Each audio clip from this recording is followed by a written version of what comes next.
sou a Ediane e, junto com os meus colegas, fazemos parte da turma de administração da Universidade Federal do Piauí, campus de Valença do Piauí.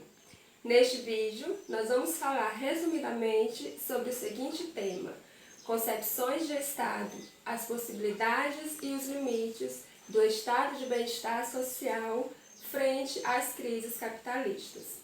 Para começar, você sabe o que é um Estado? E o estado de bem-estar social, você sabe do que se trata? Os meus colegas Ana Maria e Alisson trazem essas respostas para nós. Muito bem, Ediane. Vamos ver agora a definição de Estado. O conceito de Estado refere-se ao conjunto de instituições de apoio que regulam e que têm soberania ao longo de um território definido e de uma população, ou seja, é um país soberano, com estrutura própria e politicamente organizado. Embora o termo inclua frequentemente as instituições de governo, o Estado moderno possui características que foram, pela primeira vez, consolidadas seriamente no início do século XV, quando o termo Estado também adquiriu o seu atual significado. É preciso perceber que Estado não se confunde com governo.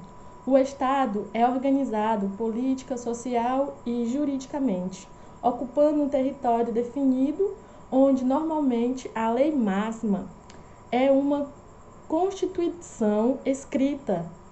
É dirigido por um governo que possui soberania reconhecida, tanto interna como externamente, e também é do Estado a responsabilidade pela organização e pelo controle social.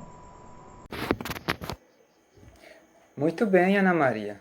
Dando continuidade no que a Ana Maria acabou de expor, fala sobre o estado de bem-estar social. O que seria? Surgido após a Segunda Guerra Mundial, o estado de bem-estar social, também conhecido pela sua denominação na língua inglesa de welfare state, nada mais é do que um estado assistencial, ou seja, que garante aos seus cidadãos alguns padrões mínimos. O Spring Anderson diz que o estado de bem-estar social pode ser caracterizado por meio de dois elementos: a intervenção do Estado na economia, com o objetivo de manter o pleno emprego. Por sua vez, essa intervenção é produzida através da criação de um setor público econômico. 2. A prestação pública de um conjunto de serviços de caráter universal, preferencialmente em setores como a educação, a saúde, a previdência, a habitação, que pretende garantir um nível mínimo de serviço à população. Aqui é importante destacar que a responsabilidade estatal na manutenção desse nível mínimo deve ser entendida como um direito e não como uma caridade pública para uma minoria. O que distingue o estado do bem-estar social de outros tipos de estado não é tanto a intervenção estatal na economia e nas condições sociais, como o objetivo de melhorar os padrões de qualidade de vida da população, mas de que os serviços prestados devem ser considerados direitos dos cidadãos, tanto a implementação quanto seus resultados finais giram em torno do fato de que a desigualdade deve ser reduzida, o único meio de gerar desenvolvimento econômico capaz de sustentar as fortes crises do capitalismo. Todos nós sabemos o que é uma crise, não é mesmo? Dizemos que há uma crise quando os eventos que antes funcionavam em harmonia e alcançavam um objetivo esperado começam agora a funcionar de maneira desordenada, sem controle, e não mais alcançam o que se espera com eles. As crises podem atingir a todos nós, de maneira individual ou coletiva. Até mesmo um sistema com solidez e segurança pode ter uma crise. E por falar nisto, a Rejane vai explicar para nós o que é uma crise econômica. Claro, e facilitar o nosso entendimento, recorri a um dicionário que define crise econômica com essas palavras, abre aspas.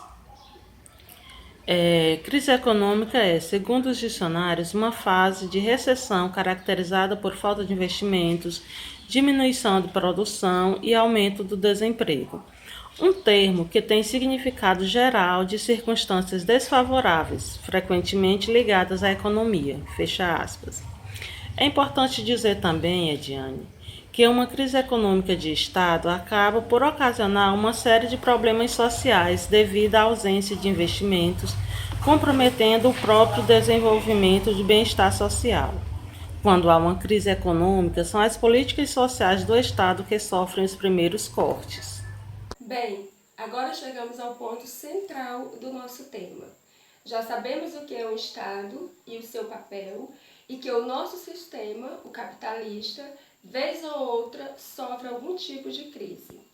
Também já sabemos que o estado de bem-estar social, em síntese, existe para garantir que os direitos a uma vida digna e de qualidade possam englobar a todos os cidadãos. O que nos interessa agora é saber quais as possibilidades e os limites do estado de bem-estar social em meio às crises do Estado capitalista. A Lívia e o Everton vão nos falar sobre isto. É verdade, Lívia. No entanto, é preciso esclarecer que essa atuação do Estado para garantir os direitos do cidadão necessita da disponibilidade de recursos financeiros, nos quais são adquiridos através da arrecadação de tributos. Eles devem proporcionar ao Estado o alcance de metas previstas na Constituição Federal, realizando também a sua função social.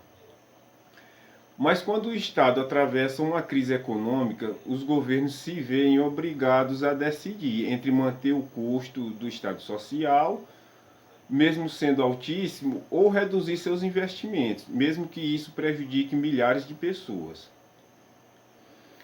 E do outro lado da história, estão muitos críticos que afirmam que o estado de bem-estar social, em lugar de contribuir para o crescimento econômico, estaria estagnando a economia, por não submeter os serviços públicos ao estímulo da competição.